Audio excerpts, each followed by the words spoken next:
जब हमारे साथ एक सुई तक नहीं जा सकती है, तो हमें अहंकार किस बात का है? बड़े अपने ओहदे बताते हैं, मेरे पास ये है, मेरे पास वो है। बात तो तब बनती है ना, जब मरने के वक्त आप उसी चीज को साथ लेके जाओ। या आपके पास जायदाद है, तो जायदाद को साथ लेके जाओ। बंगला बनाया है बड़ी खुशी से, बड़ी मेहनत से, उसको भी साथ लेके जाओ। या जिस चीज के साथ आप जुड़कर रह गए हैं, वो चीज साथ में लेके जाओ, तब तो माने भी। जब आपके साथ वो चीज पाई जा ही नहीं सकती है, फिर कौन सी माया में तू फंसा हुआ है? गुरु साहिब तुझे कितनी बार समझाने की कोशिश करते हैं कि भाई मोह माया से निकल जा। तो भाई, आज का ये सत्संग जो है दादा भवानी जी का, ये माया के ऊपर ही है। और ये पलटू साहिब जी की बाणी है। आप जी बड़ा खोलकर बयान करेंगे।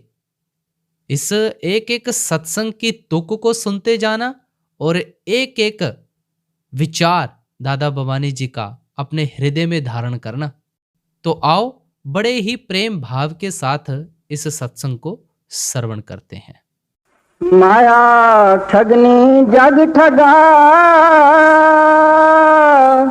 एक है ठगा न कोई।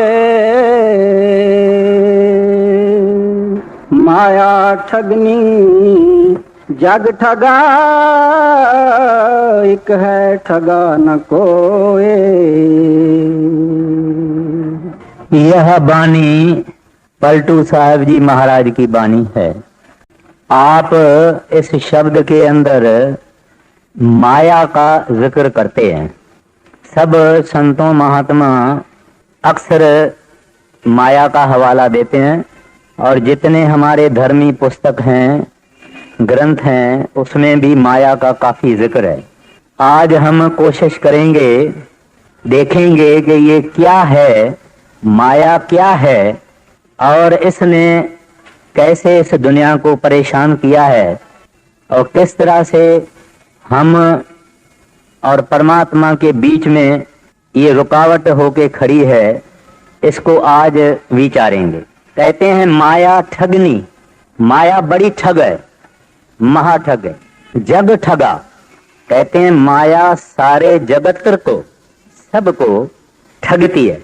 एक है ठगा न कोय, कहते हैं ऐसा कोई चतुर, कोई सियाना, कोई समझदार, कोई बहादुर, कोई सूरमा नहीं निकला जिसने माया को ठगा, और माया ने सारे जहान को ठगा। तो हम देखेंगे कि ये माया है क्या। आम तरह से लोग माया धन को समझते हैं, पैसे को समझते हैं, लेकिन माया पैसा तो जरूर है, धन को भी माया हम कह सकते हैं, लेकिन माया और कुछ चीज है, बहुत बड़ी चीज है, कोई छोटी चीज भी नहीं है। माया संस्कृत लफ्ज है जिसकी माना जो न होवे, जो होवे ही नहीं लेकिन दिखाई देवे, उसको माया कहते हैं। तो अब ये माया एक शक्ति है, एक पावर है, एक ताकत है, जिसके कारण ये उत्पत्ति, माना जो दुनिया पैदा हुई है, अगर माया नहीं होती तो उत्पत्ति नहीं हो सकती। माया के कारण ही ये उत्पत्ति हुई है। और ये है क्या, एक बड़ा इल्यूजन है, धोखा है, डिसेप्शन है, एक ठगी है। और ऐसा धोखा ये देती है कि कोई आदमी कभी समझेगा ही नहीं कि ये कोई धोखा है। संत कहते हैं ये सारा संसार मायावी है और है ही नहीं, फकत दिखाई देता है। तो हम विचार करेंगे कि भाई ये तो ठीक नहीं है, ये सारा जगत तो है, ये बिल्डिंगें हैं और ये इमारतें हैं और ये दरख्त हैं और फल हैं और फूल है, हम खाना खाते हैं, हम खाना पीते भी हैं, सब कुछ कारोबार करते हैं, और संत कहते हैं कि ये मायावी है, यानी कुछ भी नहीं है। कई चीजें इस संसार के अंदर हैं जिनसे थोड़ा थोड़ा पता लगता है कि माया क्या है। जो ये धूप हमको दिखाई देती है, व्हाइट लाइट जिसको हम कहते हैं, ये दरअसल में सफेद है ही नहीं, ये 7 रंगों की बनी हुई है।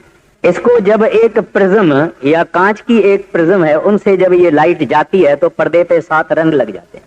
तो मामूली तरह से स्कूलों में भी सिखाया जाता है कि ये लाइट जो है ये सफेद नहीं है, 7 रंगों की बनी हुई है। कोई नहीं कहेगा कि ये चांद से जो रोशनी आती है, साइंस तो कहती है कि चांद को अपनी रोशनी है नहीं।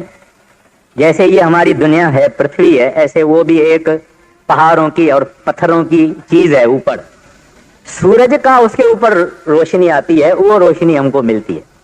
चांद को अपनी कोई रोशनी नहीं। अभी ये जो तारे हम देखते हैं आकाश में, ट्विंकल ट्विंकल लिटिल स्टार, ये है ही नहीं। ये तो लाखों करोड़ों वर्षों से ऊपर दुनियाएं हैं, वहां से रोशनी चली है और चलती चलती आती है, मगर है नहीं, ताड़ा वाड़ा है नहीं। जिसको सितारा कहते हैं, स्टार कहते हैं, ये नहीं है। अभी एक संतरा होता है, ऑरेंज एक होता है, एटॉमिक जो दूरबीन है, माइक्रो वगैरह है, उसके आगे जब रखते हैं तो वो कई हजारों छोटी छोटी चीजों में बांट जाता है। संतरा ही नहीं दिखता, माना ऑरेंज ही नहीं दिखती। कई और चीजें गोल फिरती विरती, वो बड़ा साइंटिफिक डिस्क्रिप्शन है, मगर संतरा दिखता नहीं। तो इस तरह से कई चीजें, मैंने ये 2-3 उदाहरण दिए हैं। ये सारी सृष्टि जितनी है ये मायावी है, यानी बड़ा ग्रैंड इल्यूजन है, बड़ा धोखा है, बड़ा डिसेप्शन है, बड़ी ठगी है। ये एक परछावा है हकीकत का। ये हमारा शरीर, इसको संतों ने पिंड कहा है।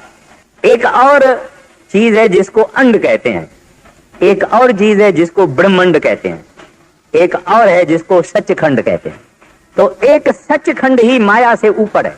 हमारा शरीर और अंड और ब्रह्मांड, ये तीनों माया के अंदर है। ये तीनों नाश हो जाएंगे, इनका रंग बदलेगा, रूप बदलेगा, महाप्रलय होगी। आदमी मरता है तब शरीर की प्रलय होती है, माना शरीर है नहीं। कितना आदमी खूबसूरत है, तंदुरुस्त है, जवान है, मर गया, खत्म है, खाक, कुछ नहीं। आज जवान है, 50 वर्ष के बाद बूढ़ा, 60 वर्ष के बाद बूढ़ा, इसको माया कहते हैं। माया वो जो आज उसका रंग हो, रूप हो, कल नहीं हो, 2 वर्ष के बाद नहीं हो, उसको कहते हैं माया। माया वो जो दिखाई देवे मीठी, मगर खाओ तो जहर। इस तरह से इस माया का विस्तार हम कर ही नहीं सकते हैं, इसका जिक्र नहीं हो सकता। फिर भी संतों ने जो कहा है मैं अर्ज करता हूं। ये एक परछावा है, जैसे आदमी भागता है उसका परछावा, ये कभी हाथ में नहीं आता। कूड़ है, तिलस्म है, जादू है, और इसके कई नाम है। इसको माया कहते हैं, महामाया कहते हैं, शक्ति कहते हैं, माता भी कहते हैं, अविद्या कहते हैं। संत इसको अविद्या कहते हैं। अविद्या इस वास्ते कहते हैं कि ये धोखा देती है, ये चीज धोखा देती है, इस वास्ते इसको अविद्या कहते हैं। और इसको मुसलमान कुदरत कहते हैं, और गौतम बुद्ध इसको मारा कहते हैं। इसकी 2 खास बातें हैं, वो ये है कि ये सच को पर्दा लगाती है। उसकी जो वेलिंग कैपेसिटी है, यानी पर्दा लगाने की, हमारे सामने ये सत्य कभी नहीं रखती है। और दूसरी, इनकी प्रोजेक्टिंग की कैपेसिटी है। जैसे सिनेमा में हम जाके बैठते हैं, कुछ नहीं है, खाली पर्दा है, सफेद पर्दा है, वहां से फिल्म से परछावा निकलता है और हम देखते हैं, लोग चलते हैं, फिरते हैं, खाते हैं, पीते हैं, रंग भी है, रोगन भी है, हंसते भी हैं। हमको मालूम है कि ये एक्ट्रेस है और ये एक्टर है और सैकड़ों बत्तियां लगी हुई है, तब ये फिल्म निकलती है। फिर भी वहां कुछ अगर होता है तो हम रोते भी हैं, हमको दुख भी होता है, हमको डर भी होता है। हम किसी के साथ जुल्म होता है, हम उसके हमदर्दी हो जाते हैं, हमदर्द हो जाते हैं। लेकिन हमको मालूम है कि ये कुछ नहीं, ये पर्दे पे परछावा है। ऐसे ये सारी सृष्टि परछावा है। लेकिन जैसे सिनेमा का परछावा चलता फिरता है, ऐसे हमारी ये दुनिया भी उस सिनेमा के परछावे की तरह से चलती फिरती है। It is a potentized shadow. अब वो ताकत कहां है, इंसान में कहां है? इंसान के कंठ में 16 पत्ते का कमल है, उसके मध्य में बीच में उसका आसन है, डेरा है। कबीर साहब जी महाराज कहते हैं, कोरस कमल कंठ के माई, तह मध बसे अविद्या बाई। वो अविद्या, वो माया, ये काल की औरत है, इस वास्ते इसको काली भी कहते हैं। काल को हम काल कहते हैं तो इसको काली कहते हैं। इसको अष्टांगी भी कहते हैं, इसको भवानी भी कहते हैं। तो इस वास्ते इसको प्रकृति भी कहते हैं, क्योंकि इसके बगैर ये संसार बन नहीं सकता था। और न हम भगवान से जुदा हो सकते थे। हमारे और भगवान के बीच में ये माया है। तो ये ताकत इसकी 10वें द्वार तक जाती है। कोई साधु महात्मा 10वें द्वार भी जावे तो वहां भी ये थप्पड़ मार देती है। जब तक सचखंड नहीं जावे तब तक इसका मार लग सकता है। अब देखिए, पराशर ऋषि था, 80,000 बरस इसने तपस्या किया, जंगल से बाहर निकला, रास्ते में एक नदी आई, नदी को इसने क्रॉस करना चाहा तो किश्तीबान यानी किश्ती चलाने वाले दोपहर का टाइम था, खाना खा रहे, उनके पास गए, उनको कहा भाई आप मुझे नदी के उस किनारे पहुंचा दो। तो उन्होंने कहा महाराज आप जरा थोड़ा ठहरिए, हम खाना खा रहे हैं, हम आपको वहां तक पहुंचा देंगे। कहते हैं नहीं नहीं नहीं, मुझे ठहरना नहीं है, मुझे जल्दी इस किनारे जाना। तो उनके यहाँ एक 17 बरस की लड़की बैठी हुई थी, वो भी ये माछी लड़की थी। तो जो बाप और माँ करती है तो लड़की भी सीख जाती है। उन्होंने कहा बेटिया तुम इस महात्मा को किश्ती में चढ़ा के दरिया के उस पार छोड़ा। लड़की बैठी, किश्ती चली, दरिया के बीच में वो महात्मा वो क्या देखता है कि उसको बड़ी लड़की खूबसूरत लगने लगी, 17 बरस की थी। अब देखिए माया अपना काम करना शुरू कर देती है। कौन सा काम करना शुरू करती है? माया के हथियार 3 गुण हैं, माना रजो और तमो और सतो। हम सब जितने हैं 3 गुण के अंदर है। जो भी हम काम करते हैं या रजो में करते हैं या सतो में करते हैं या तमो में करते हैं, मैं वो एक्सप्लेन करता हूं। या कभी रजो तमो साथ होता है, तमो सतो साथ होता है, ये सब बातें होती है। तो अब उसके अंदर तामस आ गई जो कि माया का पावर है। उसके हृदय के अंदर काम की चेष्टा पैदा हो गई। अभी दोपहर का टाइम है, लड़की माछण है, अकेली लड़की है। यहां ऋषि है जिसने 80,000 बरस तप किया और अपने को रोक नहीं सकता है। माया का इतना प्रभाव है, उसके अंदर इतनी तामस पैदा कर दी उसने, काम की इतनी जबरदस्त तेज पैदा कर दिया। वो ये नहीं समझता है कि मैं कहां और ये लड़की 17 बरस की, ये तो मेरी बच्ची है, ये नहीं सोचता है, क्योंकि माया जबरदस्त है। उससे इसने अपनी खराब ख्वाहिश जाहिर की। लड़की उसको कहती है महाराज मैं तो बड़ी हैरान हो गई हूं, मैं माछण हूं और मेरे शरीर से बदबू आती है मच्छी की, और आप कैसे ऐसा ख्याल जाहिर करते हैं। उसने अपना करमंडल उठाया, उसे पानी उठाया और उस लड़की को जब लगाया तो वो योजन गंधारी हो गई। योजन को पता नहीं 12 माइल को कहते हैं या 12 कोस को कहते हैं, वहां तक उसकी खुशबू हो गई। यानी उस लड़की से इतनी खुशबू आने लगी कि 12 माइल या 12 कोस में फैल गई। अपने मन को कंट्रोल में नहीं रखा, माया के पावर को नहीं समझा, इतनी तामस उसके अंदर पैदा हो गई। फिर लड़की कहती है महाराज ऊपर सूरज है और ये सूरज हमारे बुरे काम की साक्षी देगा। सोचता नहीं है, उसका विचार, उसका डिस्क्रिमिनेशन जिसको कहते हैं। इंसान और जानवर में फर्क इतना है, हमारे अंदर 5 तत्व हैं, इंसान के अंदर 5 तत्व हैं और जानवर के अंदर 4 तत्व हैं। फर्क एक तत्व का है, आकाश तत्व। आकाश तत्व से इंसान बुरा और भला विचारता है कि नहीं नहीं नहीं ये काम खराब है, मगर ये जानवर में गुण नहीं है, इंसान में है। ये सोचता है कि ये बुरा है, ये भला है, ये पाप है, ये ठीक नहीं है, इसका भोगना पड़ेगा, तकलीफ आएगी, ये खोटा काम है, शर्म आनी चाहिए। ये हमारे अंदर वो आकाश तत्व कहता है। मगर ये ऋषि ये नहीं सोच सकता है, क्योंकि माया का उसके ऊपर तिलस्म लग गया। वो माछिन लड़की जिसके अंदर माया है, वैसे माया का निवास सोना माना धन। सोना जब मैं अर्ज करता हूं इसकी माना धन, धन पदार्थ प्रॉपर्टी, और औरत यानी स्त्री, इसके अंदर उसका खास निवास है। ये 2 चीजें संसार में हर एक को खींचती है। माया इनके अंदर प्रबल है, आपको पत्थर नहीं खींचेगा, लेकिन औरत के रूप का अगर पत्थर भी होगा ये खींचेगा।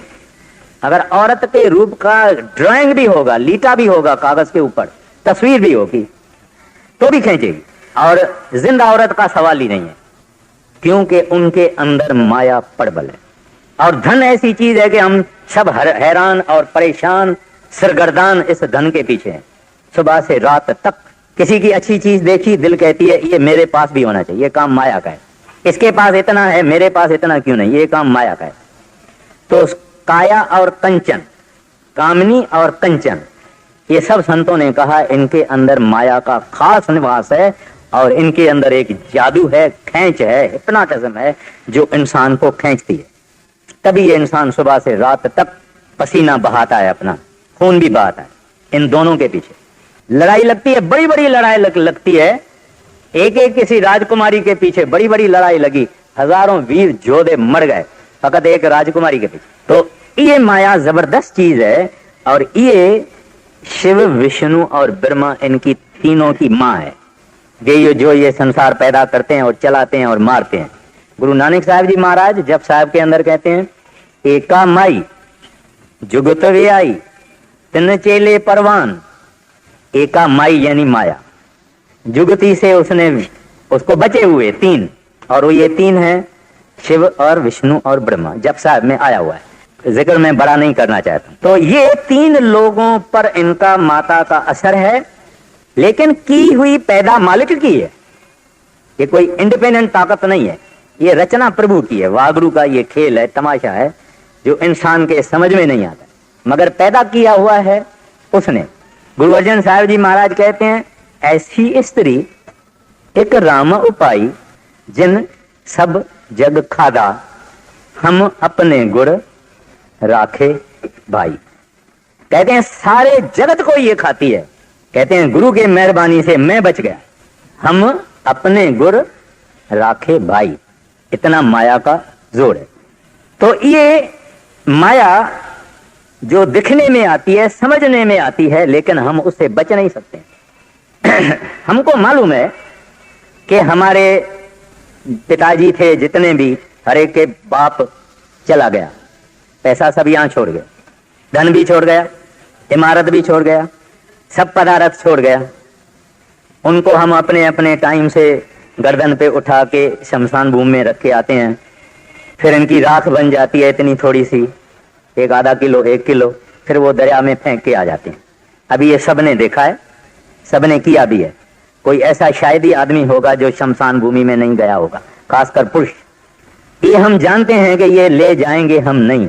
किसी ने ऐसा कोई तरीका, सिस्टम इजाद नहीं किया है कि पैसा ले जावे।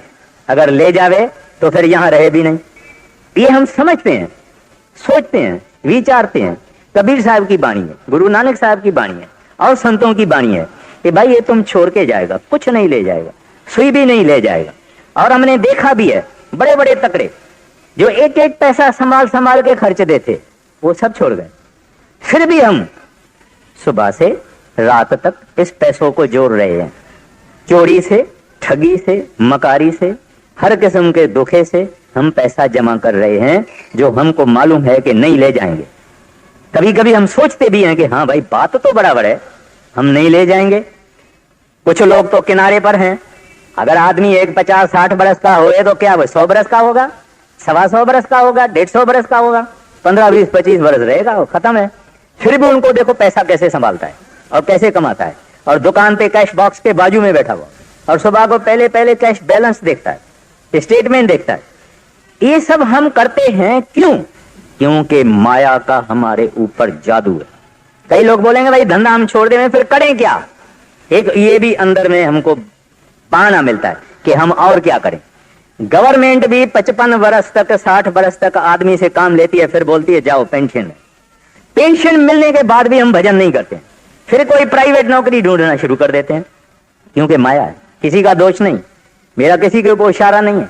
जितनी माया हरे को खींचती है उससे ज्यादा मेरे को भी खींचती है, ये कोई सवाल नहीं है। हम सब उसके गुलाम हैं, लेकिन जो हकीकत है वो कहनी पड़ती है। क्यों हम नहीं अपने को रोक सकते हैं? क्योंकि उसका भारी जबरदस्त असर है हमारे ऊपर। माया देखने से हमारा दिमाग जो है, आप 10-15 रुपया ऐसे फेंक दे हो, 5 रुपए के नोट 20 माना 100 रुपया, आप 5-5 के 20 नोट जमीन पे फेंको, फर्स्ट क्लास नेकटा वाला आदमी, सूट बूट पहना हुआ आदमी, वो नीचे झुकेगा, उसके कमर में अगर दर्द भी होगा झुकेगा और 5 रुपए का नोट उठा के जेब में डालेगा। इतना माया का। आज अगर कोई शाहूकार ऐलान कर देवे कि जो सुबह को 3 बजे मेरे घर के दरवाजे पे आएगा वो 100 का नोट लेके जावे, तो देखो कितने आदमी सुबह को 3 बजे उठ के उसके दरवाजे पर जाके पहुंचते। भजन के लिए नहीं पहुंचेंगे, मगर वो 100 का नोट 50 का नोट के लिए पहुंचेंगे। ये माया की ताकत है, बेहिसाब इसकी ताकत है। मैं आगे अर्ज करता हूं। तो इसको इस वास्ते कहते हैं कि महाठगनी है। बोधियों में गौतम बुद्ध वाले अपने जो उनके सेवक थे उनको औरत से दूर रखने के लिए उसको ध्यान कराते थे कि एक बहुत सुंदर खूबसूरत औरत है, उसको कहते थे कि इसको देखो, पहले इसकी खूबसूरती अंदर में देखो।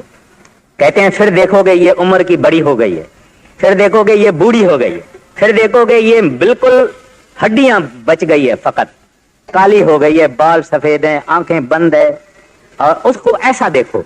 और फिर देखो मर गई, फिर मरे हुए का कहते हैं रूप देखो अंदर।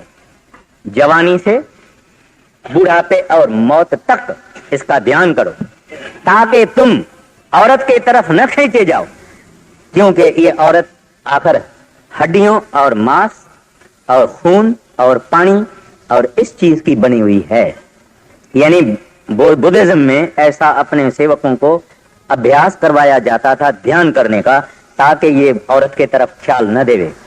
मगर ऐसे ऐसे मिसाल हैं, उसके बाद भी अगर ऐसे अभ्यासी के सामने कोई हसीन सुंदर स्त्री आ गई, खत्म हो जाता था, गिर पड़ता, गिर जाता था, फेल हो जाता था। इतनी पावर माया के अंदर है। तो इस वास्ते इसको कहते हैं महाठगनी। बाहर से मीठी, अंदर से कड़वी, और इसका रूप बदलता जाता है, और सच का परछावा है, यानी झूठ है। हम सच को नहीं पकड़ते हैं, उसके परछावे को पकड़ते हैं, और परछावा कभी पकड़ा नहीं जाता। एक आदमी अगर दौड़े और धूप होवे और उसका परछावा होवे, आप आदमी को पकड़ सकते हैं, परछावे को नहीं पकड़ सकते। मगर ये हमारी एक्सरसाइज है सारी जिंदगी के अंदर कि हम इस परछावे को पकड़ते हैं, जिसी को कोई पकड़ सका ही नहीं। अगर पकड़ सकता था तो यहाँ धन छोड़ नहीं जाता था, ये जो कुछ दुनिया के सामान है छोड़ नहीं जाता था। It was a futile exercise. इस वास्ते हाथ साफ करके वो चला गया। जितनी मारा मारी की, निंदा की, चुगली की, लड़ाइयां किया, पाखंड किए, धोखे किए, सब यहाँ छोड़ गया, क्योंकि ये परछावे के पीछे था, हकीकत के पीछे नहीं था, सच के पीछे नहीं था। तो ये सच का पाछा है, लेकिन संसार इनको बहुत प्यार करता है। धन की बातें करो, एक धनवान आदमी होवे, आपका कुछ भी नहीं है, आप तलाश करेंगे ये वो करके रिश्तेदारी जोड़ेंगे उसके साथ, आपको मिलेगा कुछ भी नहीं। खाली इतना ही कह देंगे कि फलाना हमारे बहनवी का भी बहनवी है, बहनवी का भी बहनवी है, कुछ मिलने वाला नहीं है, क्योंकि उसके पास माया है, देगा कुछ नहीं। गरीब से आपको मिलेगा, आप गरीब से हमदर्दी नहीं करेंगे, शाहूकार से हमदर्दी करेंगे जैसे कुछ भी नहीं मिले, फकत उसके पास माया है। और वो देखे भी नहीं तो हम सलाम कर देते हैं, क्योंकि उसके पास माया और कुछ भी नहीं।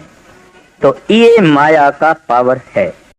अब संत इस माया को लातों से मार के निकाल देते हैं, इसको अपने आगे नहीं देते हैं। पलटू साहब कहते हैं उसको, अरे चंडालनी तू मेरे घर के अंदर पांव मत रख, भाग इधर से, तुम्हारा मेरे घर में कोई काम नहीं है। तू ये जो काजल लगा के आई है और लाल सुर्ख ये करके आई है और बालों में मोती लगा के आई है, इसके लिए मेरे पास कोई जरूरत नहीं है। और फिर माया कहती है मैं इसको मारूं भी कैसे, जब जाता हूं तब भजन में बैठा हुआ होता है, तब ध्यान में मालिक के बैठा हुआ होता है। तो शिव से, विष्णु से, ब्रह्मा से वो कहती है कि भाई मेरा तो इसको कोई चीज लगती नहीं है, बताओ कि क्या करें। शिव, विष्णु, ब्रह्मा इसको कहते हैं इसके आगे तुम मत जा, तुम बड़ी परेशान होगी।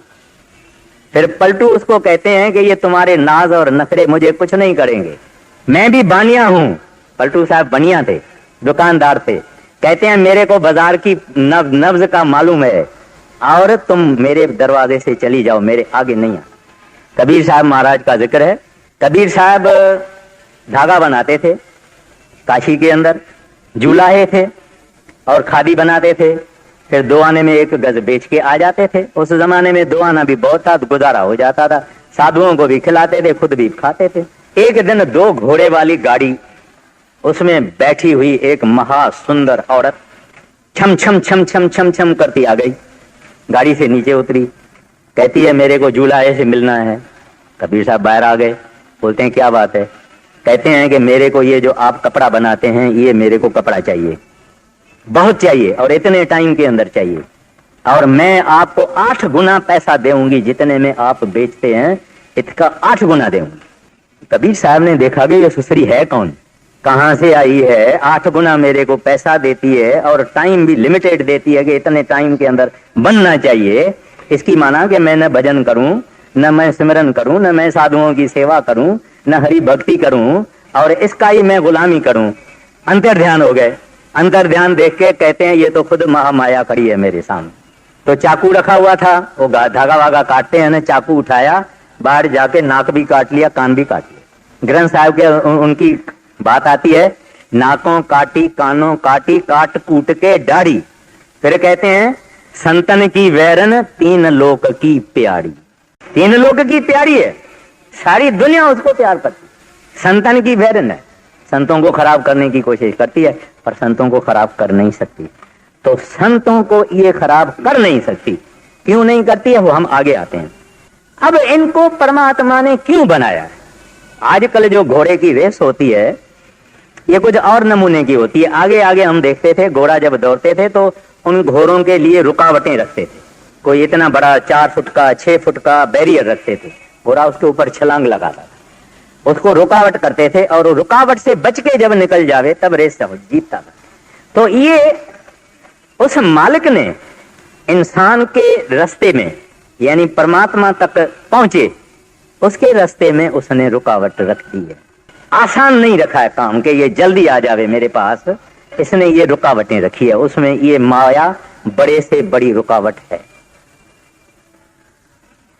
और इनका काम क्या है?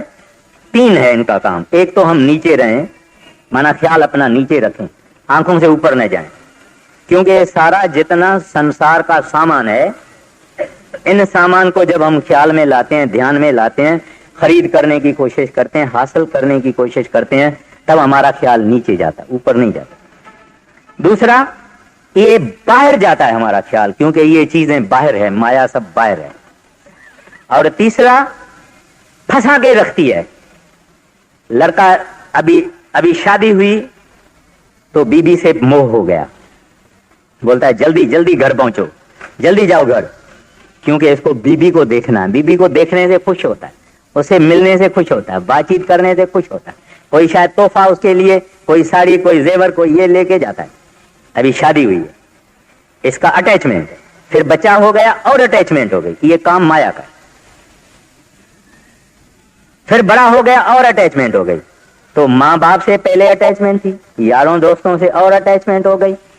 फिर ये आ गई बीबी घर में, फिर उससे ज्यादा अटैचमेंट हो गई। फिर बच्चे हो गए, उसको तो हाथ में उठाते हैं, गर्दन पे रखते हैं, बहुत आवाज करते हैं, सब कुछ करते हैं, घुमाते हैं, फिराते हैं, और अटैचमेंट हो गई। माया हंसती है, देखो इसको मैंने कैसा बेवकूफ बना के रखा है। कहती है सारे संसार को देखो मैंने कैसा बेवकूफ बना के रखा है। मैंने इनको जंजीर डाला है और ये अपने जंजीरों को चूम रहे हैं। जब हम अपने बच्चों को चूमते हैं, रिश्तेदारों को, यारों को, दोस्तों को, अपने पदार्थों को हम चूमते हैं, ये हमारे जंजीर हैं, ये हथकड़ियां हैं, ये पांव कड़ियां हैं। माया हंसती है, कहती है देखो इनको मैंने कैसा बुद्धू बना दिया। ये भी गुरु नानक साहब कहते हैं, क्योंकि मैं डिटेल में जाऊंगा तो बहुत बड़ी विषय है ये। तो इस काम के लिए इसको मालिक ने पैदा किया हुआ है, ताकि हमारा उसके पास जाना आसान नहीं होवे। और जो वीर होवे, जो सूरमा होवे, वो इससे लड़के पार करके आ जाए। हर एक मेरे पास इतना आसान उसको नहीं करना। अच्छा, अब इनकी जाल जो है वो 3 गुणों की बनी हुई है, एक रजो, एक तमो, एक सतो। तो एक आदमी क्या करता है, कहता है मैं तो सोशल सर्विस में जाता हूँ, हॉस्पिटल में जाऊंगा, बीमारों की संभाल करूंगा, पानी ठंडा उनको पिलाऊंगा, फूल देऊंगा, हारमोनियम बजा के सुनाऊंगा, और मैं डॉक्टरों को बोलूंगा इस पेशेंट का ज्यादा ख्याल करो, इसका ज्यादा ख्याल करो। ये आदमी सतोगुणी है, ये आदमी सतोगुणी है। इनका नेक विचार है, पवित्र विचार है, कोई इसका अपना स्वार्थ नहीं है, भला आदमी है, पाक पवित्र आदमी है। जिस आदमी के हृदय के अंदर सेवा और भाव होवे और अपना स्वार्थ नहीं होवे, ये आदमी सतोगुणी है। लेकिन सतोगुणी उसके बाद रजोगुणी।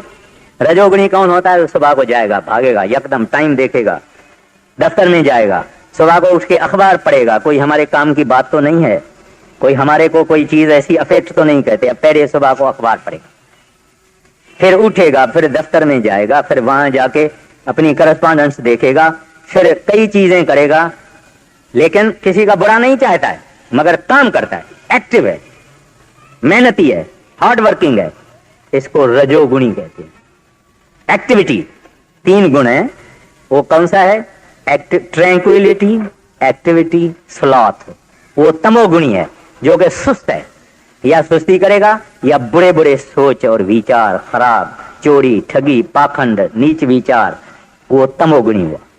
कभी कभी हम रजोगुणी तमोगुणी दोनों होते हैं, कभी कभी सतोगुण भी होता है, कभी कभी तमोगुण भी थोड़ा आ जाता है, कभी तीनों का मिक्सचर हो जाता है, कभी 2 का हो जाता है। जब भी हम भजन में बैठते हैं, परमात्मा का विचार करते हैं, श्रेष्ठ विचार करते हैं, तभी हम सतोगुणी। जब मांस, मच्छी, अंडा वगैरह हम खाना शुरू करें तो हम तमोगुणी। यहां तक कि अगर वेजिटेरियन खाना भी हम पेट भर के खावे तो तमोगुणी हो गए। तो जो आदमी तमोगुणी हैं, ये 3 इनके हथियार हैं माया के, ये तीनों ही आदमी जेल खाने में है।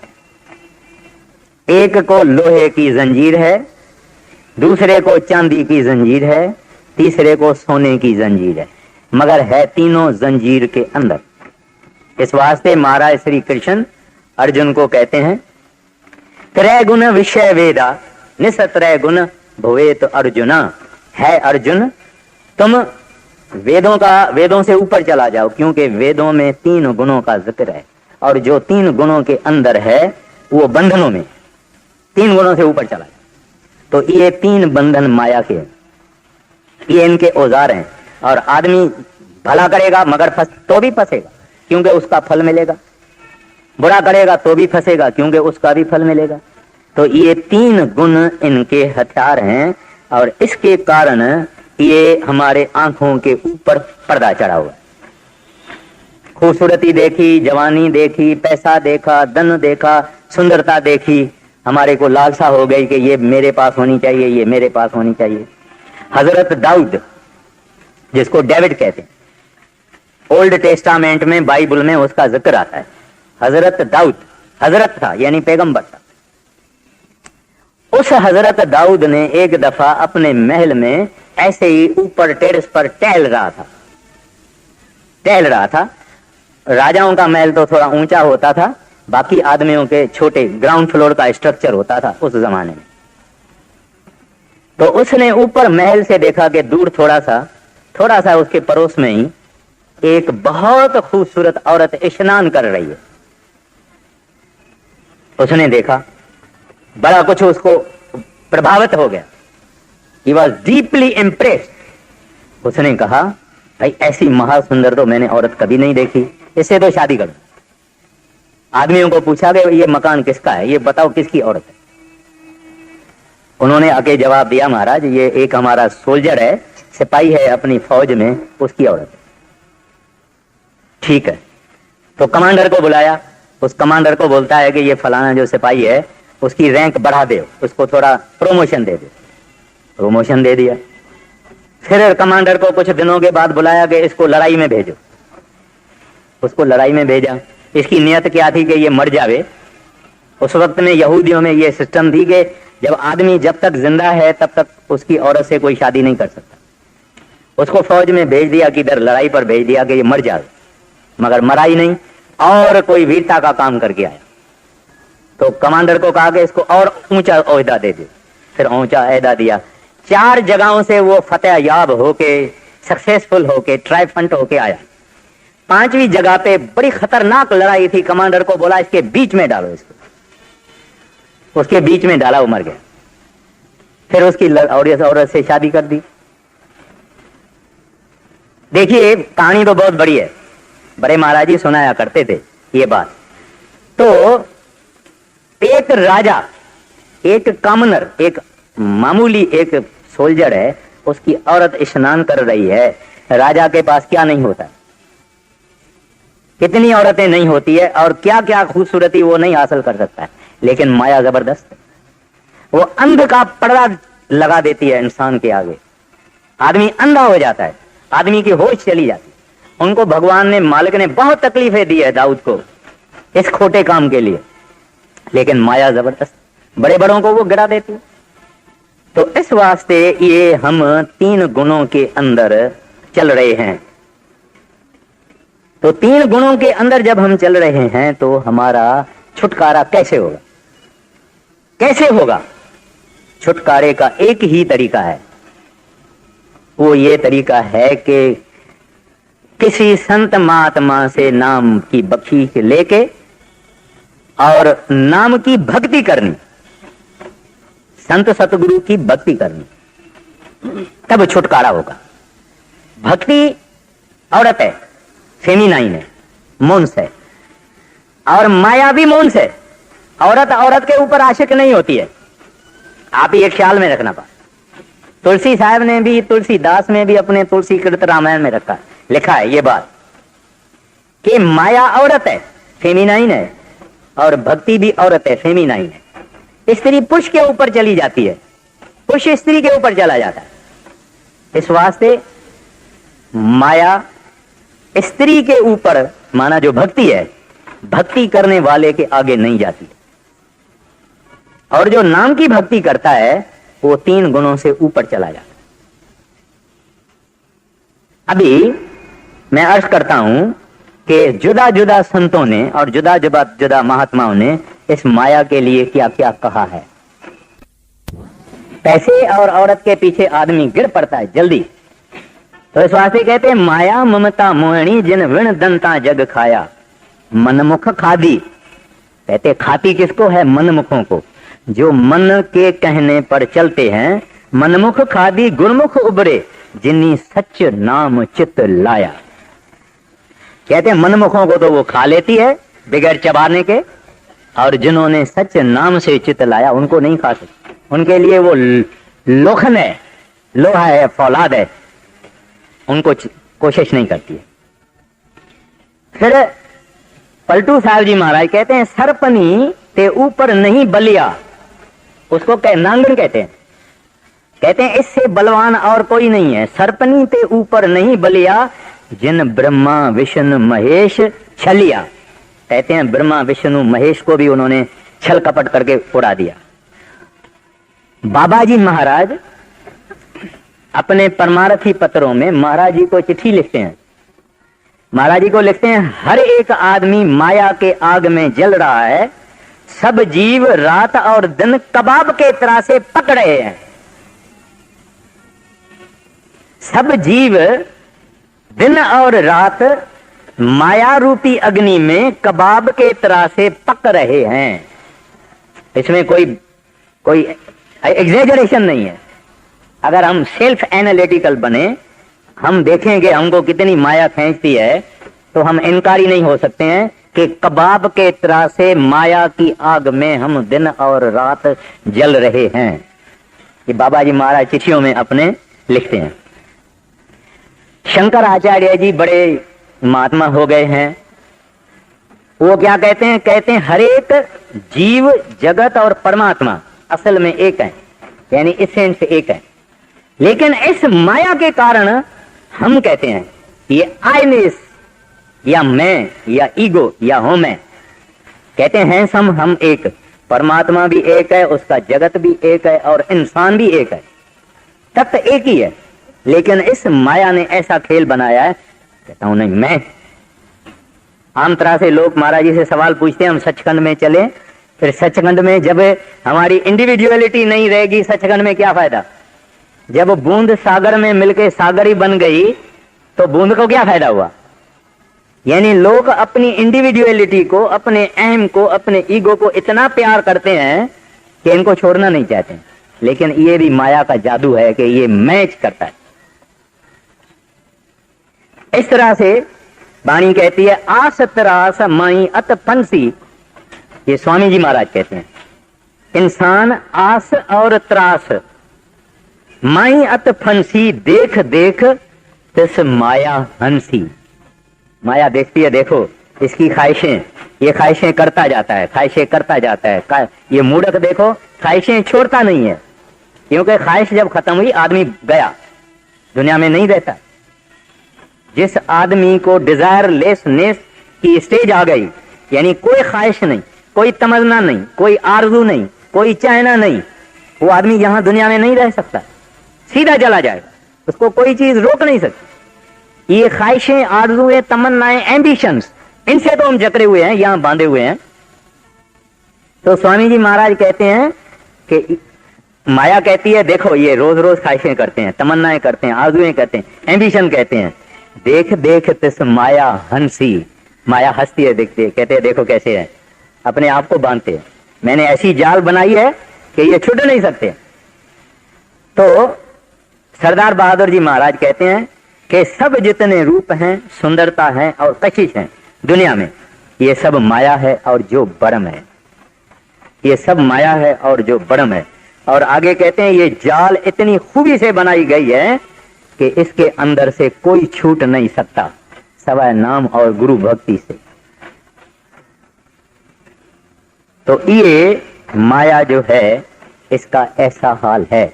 और हमारी हालत क्या है कि एक कॉलेज की हॉस्टल में एक छोकरा, जो भी कॉलेज में पढ़ता था लेकिन हॉस्टल में नहीं रहता था, शहर में घर था, तो होली का दिन था, वो यारों दोस्तों के पास हॉस्टल में चला। तो होली में क्या करते हैं, भंग भंग कुछ ऐसा ठंडाई वंडाई बनाते हैं, और उन्होंने सब यारों ने ठंडाई वंडाई बनाई थी और उसमें थोड़ा सा अफीम डाल दिया, ओपियम जिसको कहते हैं, नशे की चीज है, वो थोड़ा सा डाल दिया। तो ये जो चला गया हॉस्टल में, तो उन्होंने इसको कहा कि भाई तुम भी पियो, और इन्होंने क्या किया, इसके ठंडाई में और ज्यादा थोड़ा अफीम डाल दिया। ओ, जवानी में ये सब हंसी मखौल होता है। उसने कहा नहीं यारो, मैं तो ऐसी चीजें कभी पीता नहीं हूं, मैंने कभी पी भी नहीं है। उन्होंने कहा यार पी लो, इसमें क्या, हम भी सब पीते हैं, तू भी पी लो। वो इनकार नहीं कर पाया और पी गया। पी गया तो कुछ 10 से 15 मिनट के बाद इसके सिर में चक्कर आने लगा, कभी पिया ही नहीं था। वो उसको कहता है भाई मेरे को घर जाने दो। बोले क्यों भाई, घर क्यों जाता है? कहता है कि मेरे सिर में चक्कर आता है, ये सारी दुनिया चलती है। तो उसमें से एक ने देखा कि इसको नशा जल्दी चढ़ गया है, और साथ में नहीं, जब इनको चक्कर आने लगा इसने सोचा कि अभी घर जाना चाहिए। उनको बोला मुझे घर ले चलो, मुझे घर ले चलो, मुझे घर ले चलो। तो एक ने उसको बांह से पकड़ के आहिस्ता आहिस्ता, रास्ते में भी वो बोले मुझे घर ले चलो, मुझे घर ले चलो। फिर घर जब भी पहुंचे, बिस्तरे पे सुलाया, तो बिस्तरे पे सोया हुआ बोलता है मुझे घर ले चलो, मुझे घर ले चलो, मुझे घर ले चलो। तो उसके बाप ने उस लड़के से पूछा, दूसरे से, भाई क्या बात है, ये वो घर में तो बैठा हुआ है फिर भी बोलता है घर ले चलो, क्या बात है?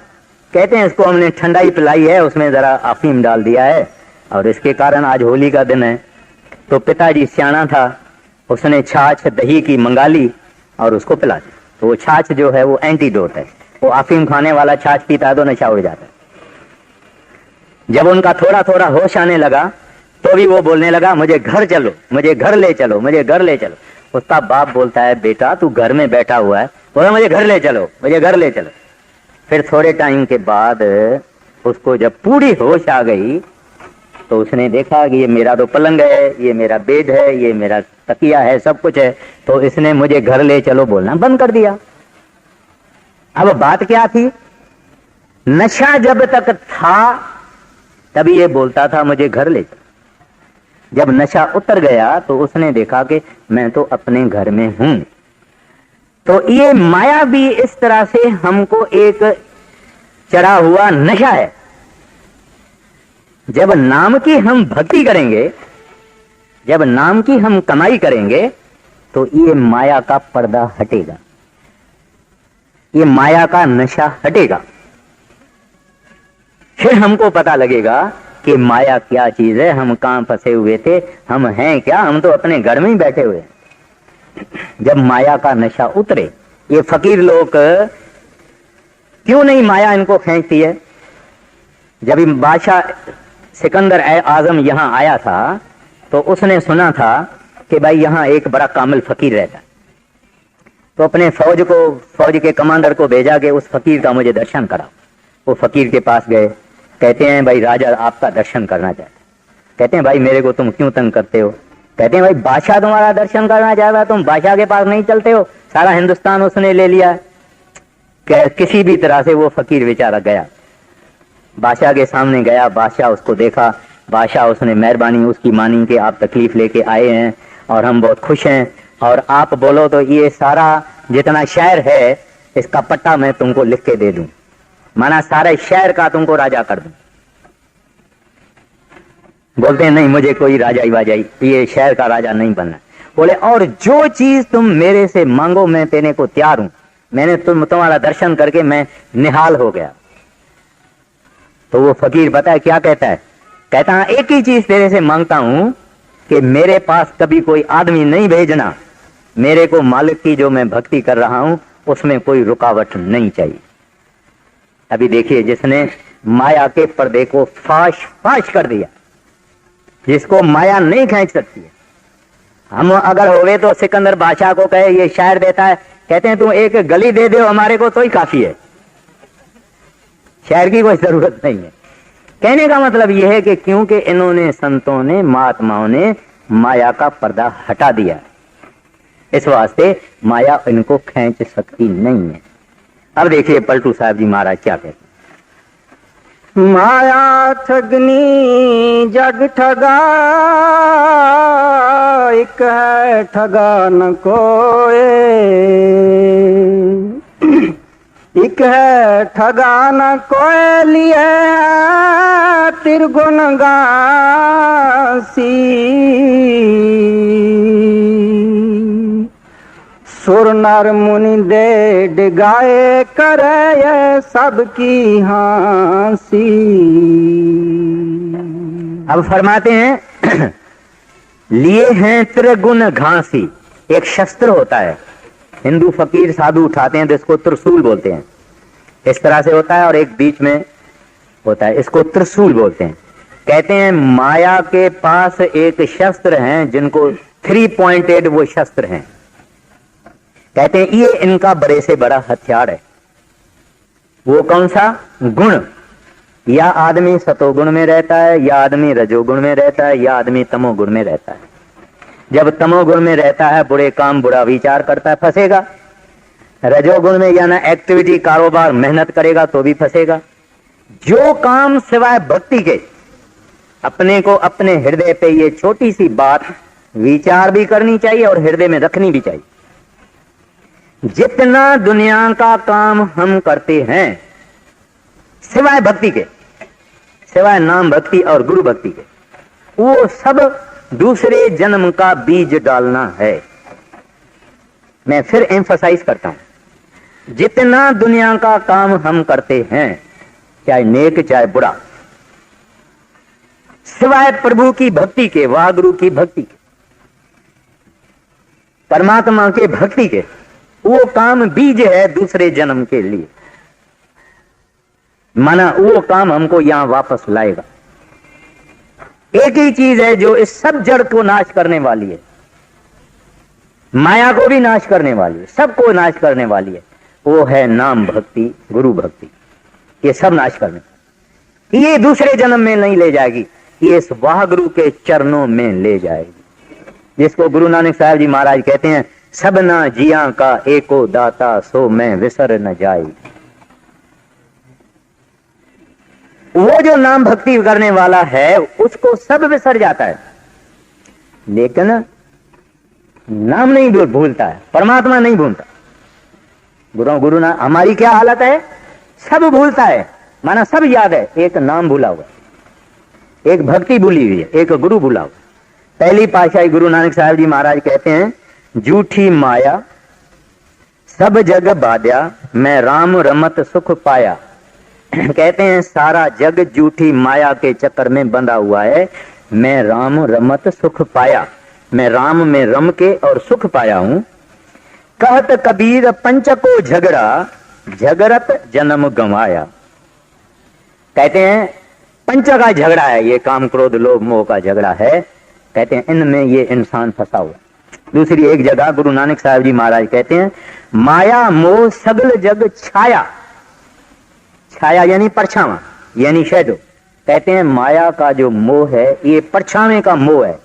अगर आदमी किसी परछावे से शौक रखे, इश्क रखे, हम कहेंगे बेवकूफ है, लेकिन वो सब हम हैं। कहते हैं माया मोह सगल जग छाया, कामन देख काम लोभाया। कहते हैं औरत देखता है, मन इसका लुभा जाता है परछावा। फिर आगे कहते हैं सुत कंचन स्यू हेत बढ़ाया। सुत यानी पुत्र, कंचन यानी सोना। कहते हैं हेत बढ़ाया, प्रेम बढ़ाया, सब कुछ अपना एक राम पढ़ाया। सब कुछ अपना एक राम पढ़ाया। कहते हैं सब मेरा, सब मेरा, सब मेरा, सब मेरा, सब मेरा। मजा ये है जब चला जाएगा कुछ भी नहीं मेरा। और जो एक इनका अपना है उनको भूला बैठा हुआ। अब भूला कैसा बैठा हुआ है? आदमी जब नींद करता है हम उसको ताड़ी मारते हैं, उठो भाई फलाना मल, भाई फलाना सिंह, बहन उठो, उठता है, मगर हम नहीं उठते हैं क्योंकि हमको नींद भी नहीं है, हमको तो कोमा है। कोमा डॉक्टरों को मालूम है वो बीमारी होती है, वो कुछ हो जाता है। जो आदमी कभी कभी 2 बरस सोया हुआ, ऐसे ऐसे केस हैं कि 30-30 बरस आदमी सोया हुआ, उसको मुंह के जरिए खाना देते हैं, नीचे के जरिए खाना देते हैं, कुछ नहीं हो रहा है, बस सोया हुआ है, जिंदा है, बाकी कुछ भी नहीं। सांस बराबर उसका चल रहा है, पल्स चल रही है, मगर और कुछ भी नहीं। ना आंखें खोलता है, ना किसी को पहचानता है, ना कुछ मांगता है, कुछ भी नहीं है, सोया हुआ। ये हमारी हालत है। संतों की कोई बात हम सुनते नहीं है क्योंकि हम कोमा में हैं। खाना पीना खा रहे हैं, जी जरूर रहे हैं, बाकी हम कोमा में हैं, संतों की बात सुन नहीं रहे। तो गुरु नानक साहब पहली पातशाही कहते हैं सब कुछ अपना एक राम पराया। और जो अपना है उनको हम भूल बैठे। हाँ जी। एक है ठगा न कोई लिए है त्रिगुण गासी,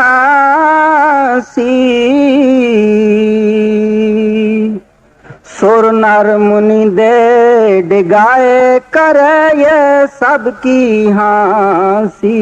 अरे सुर जो श्रेष्ठ इंसान है, जो देवताओं जैसा है, असुर होते हैं दैत्य, सुर होते हैं देवताएं। कहते हैं देवताएं और जोगी और मुनि और देव सबको ठगा। कहते हैं माया ने इनको सबको ठगा, करे ये सबकी हांसी। कहते हैं और हंसती है, कहते हैं देखो मैंने इनको क्या बना के रखा है। और आप सब जितनी कहानियां पढ़ के देखो, मैंने तो कई कोटेशन जो दिए हैं गुरु ग्रंथ साहब से दिए हैं, कबीर साहब के दिए हैं, पलटू साहब के दिए हैं, गुरु नानक साहब जी के दिए हैं, मेरा कुछ नहीं। वो हंसती है, देखो मैंने ऐसी जाल फंसाई है जिसमें से एक भी नहीं निकल सकता। आगे इंद्र को यह ठगा ठगा दुर्बास जाई,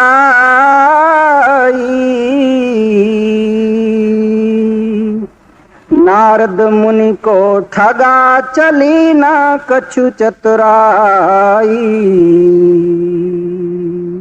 किसका नाम लेते हैं? कहते इंद्र को यह ठगा। इंद्र स्वर्गों का राजा है, गौतम ऋषि था, उस ऋषि की औरत अहल्या थी। कहते हैं बड़ी महासुंदर थी। ऋषि जब घर में नहीं था तब वो इंद्र आया और उस अहल्या के साथ जो कुछ करना था किया, खोटा काम किया। ऋषि ने उसको श्राप दिया और वो औरत पत्थर बन गई। राजा रामचंद्र जी जब आए अपने युग में, उसने उस पत्थर के ऊपर जब पांव रखा तब अहल्या फिर वापस आई। वो इंद्र का काम। फिर नारद का क्या कहते हैं? नारद ने एक दफा एक राजा ने अपनी लड़की का स्वयंवर किया। स्वयंवर माना उस जमाने में लड़की खुद राजाएं महाराजाएं शहजादे आते थे, उनको पसंद करती, जिसको पसंद करती थी उसके गले में हार डालती। उस लड़की को देखा नारद ने, नारद मस्त हो गया, होश उड़ गई। कहता ये कोई पृथ्वी की तो औरत नहीं है, ये तो वो आकाश मंडल की औरत है, लड़की है। भागा विष्णु के पास। विष्णु को कहता है महाराज मेरा एक काम करो। कहते क्या करूं? कहता है मेरे को महासुंदर शक्ल दे दो। कहते हैं संसार में ऐसी खूबसूरत ही शक्ल नहीं हो, ऐसी शक्ल मुझे दे दो। महाराज विष्णु ने उनको शक्ल दे दी। अब नारद कहता है कि मैं अभी इतनी महासुंदर शक्ल विष्णु ने मुझे दी है, भगवान ने, तो वहां स्वयंवर में जाके खड़ा रहा। जितने राजाएं बाकी शहजादे वगैरह खड़े थे तो ये भी खड़ा हो गया। तो जब वो शहजादी प्रिंसेस हार लेके वहां गुजरी तो नारद की तरफ देखा भी नहीं, क्योंकि वो शक्ल जो थी वो बंदर की शक्ल थी। बंदर की शक्ल उसको विष्णु ने दे दी थी। तो वो लड़की फिर आई। फिर नारद ने कहा शायद इसने मेरे को देखा ही नहीं है, तो उधर से निकल के फिर ऐसे इधर आ गया। तो वो औरत उसको कहती है, भाई क्या है बंदर के तरह से टपटे हो, देखा है मैंने तुमको। नारद बड़ा गुस्से में आ गया, भागा विष्णु के पास, उसको कहता है श्राप दे दूंगा। क्यों भाई? कहते हैं तुमने मुझे बंदर की शक्ल दे दी है। कहते हैं तू मेरा भक्त है और तू माया के चक्कर में आ रहा है। ये नाशवान और फना खूबसूरती है, ये एक दिन बूढ़िया हो जाएगी। तू उसके साथ अपना सब तप और जप और जो जो उसने किया तुमने किया है सब तू गंवा रहे हो एक शरीर के मांस और हड्ड और चाम की चमकी जवानी के पीछे। तू मेरा भक्त है और गुरु का काम है भक्त को बचाना, उसको प्रोटेक्शन देना। इस वास्ते मैंने तेरे को बंदर की शक्ल दे दी है। तो यहां पलटू साहब हमको बताते हैं, इंद्र को यह ठगा, ठगा दुर्वासा जाई, नारद मुनि को ठगा चली ना कुछ चतुराई। हाँ जी आगे। शिव शंकर को ठगा बड़े जो निजाधारी,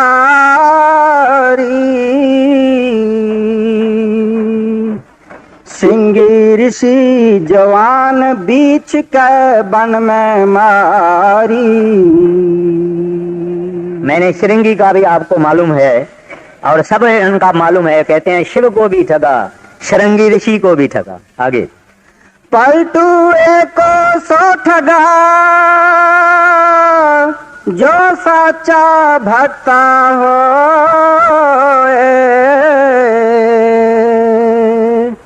माया ठगनी जग ठगा, एक है ठगा न कोई। कहते हैं पलटू एक को सो ठगा जो साचा भगता होए। अभी साचा भक्त कौन है? भक्त किसको कहते हैं? भक्त क्या चीज है? और साचा लफ्ज पलटू साहब क्यों डालते हैं? हम भी भक्त हैं लेकिन झूठे भक्त हैं। किसकी भक्ति करते हैं? धन की, औरत की, यारों की, दोस्तों की, मान और शान की। हम इसकी भक्ति करते हैं। साचा कौन? जो साचे की भक्ति करे। और वो साचा कौन है? रब, वाहगुरु, अल्लाह, हरि गोविंद, जो आद सच, जुगाद सच, है भी सच, नानक होसी भी सच। सच के अगेंस्ट में माया है। ये सारी सृष्टि जितनी है ये माया, ये सारी सृष्टि फना है। आज से 1000 बरस क्या था पता नहीं, आज से 1000 बरस बाद में क्या होगा पता नहीं।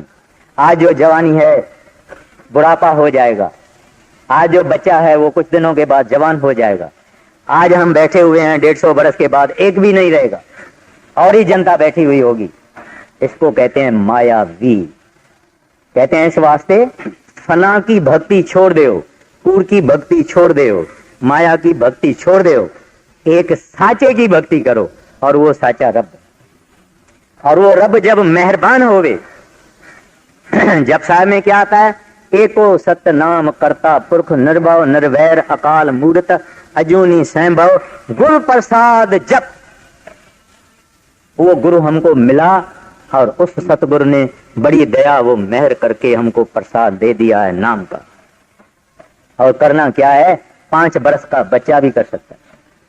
आंखें बंद करके जब अगर हम कहें 1 2 3 4 5, 1 2 3 4 5, बस इतना मन में कहना। एक जगह पे बैठ के, एक जगह बैठ के ये 5 नाम जपना है, बगैर हिलने के, बगैर मूवमेंट करने के, बगैर चुड़पुड़ के, मोशनलेस ओके। ये 5 नाम जैसे बच्चा एक कहे, बच्चा कैसे ऐसे भोलापन में बैठता, ऐसा बैठ के ये 5 नाम जपे जाओ, जपे जाओ। हाथ खाली हो जाएंगे, टांगें खाली हो जाएगी, कमर खाली हो जाएगी। जब कमर से ऊपर चलेंगे तो ऐसा आदमी ऐसा देखेगा जैसे उड़ रहा है, धरती नीचे चली गई, फ्लोट होएगा, ऐसा हो जाएगा। जब कमर छोड़ेगा तो यानी धरती से ऊपर आ जाएगा, ऊपर आएगा नहीं लेकिन उसको फीलिंग ऐसे हो जाएगी कि ऊपर आ रहा है। जपे जाओ जपे जाओ, 1 2 3 4 5, 1 2 3 4 5, शांति से चुप करके बाकी दुनिया के सब बातें छोड़ के बस ये 5 नाम जपे जाए जपे जाए जपे जाए, यहां तक खाली हो जाता है, फिर यहां तक आ जाता है। बस ये इसका काम। अभी जो ये पहले देखता है कि मैं उड़ रहा हूं, ऐसा टाइम आ जाएगा कि शरीर से ऐसे निकल के चला जाएगा और शरीर देखेगा ये मेरा शरीर बैठा है, देखेगा कि ये मेरा जैसे कोट होवे कुर्ता होवे उतार के मैंने रख दिया। आप अलग हो जाएगा, उसका शरीर अलग हो जाएगा। ये काम फकत इस 5 नामों के जपने से होता है। जब ये काम हो गया फिर जन्म मरण में नहीं आएगा। उसके बाद में जो भी गुरु की मेहरबानी से होगा होगा, मगर जन्म मरण से नहीं आएगा। फकत ये इतना काम, 1 2 3 4 5, 1 2 3 4 5, बस आहिस्ता आहिस्ता आहिस्ता आहिस्ता सारे शरीर की चेतन सत्ता निकल के चली जाएगी और आसानी से। गुरु महाराज और कुछ नहीं चाहते, कहते हैं धंधा मत छोड़ो, कारोबार मत छोड़ो, घर का काम नहीं छोड़ो, सब कुछ करो। सब कुछ माना नेक काम, नेक काम, भले काम, शुभ काम जरूर करो, मगर ये काम जरूर साथ में करना। ऐसे 5 नामों का जप हृदय में रखना, इसको भूलना नहीं। सर्वजियां का एको दाता, सो मैं विसर न जाए। अगर हम उनको नहीं भूलते हैं, वो हमको कैसे भूलेंगे? आप दुनिया में किसी को याद करो और प्यार करो, वो भी आपको याद करेगा और प्यार करेगा, क्योंकि दिल से आवाज होती है कि ये मुझे प्रेम कर। वो आदमी सामने आ जाता है, एक लफ्ज भी बोलता है, पता लग जाता है कि ये मुझे प्रेम करता है। तो वो भगवान जो प्रेम का सागर है, जिसको हम प्रेम करेंगे, हमको प्रेम का वापसी भी देता है। तो वो इस वास्ते हमको यहां रहने का सवाल ही नहीं है। सर्वजियां का एको दाता, सो मैं विसर न जाई, means constant remembrance of that lord. Call him Waheguru, call him Rab, call him God, call him Jehovah, call him anything, but he is the lord of all. और हम सब आपस में भाई हैं और यहाँ हम आए इस वास्ते हैं कि इस माया के चक्कर से अपने को छुड़ा के और उस वाहगुरु के पास चले जाए। हाँ, पलटू को सो ठगा, जो साचा भक्ता हो,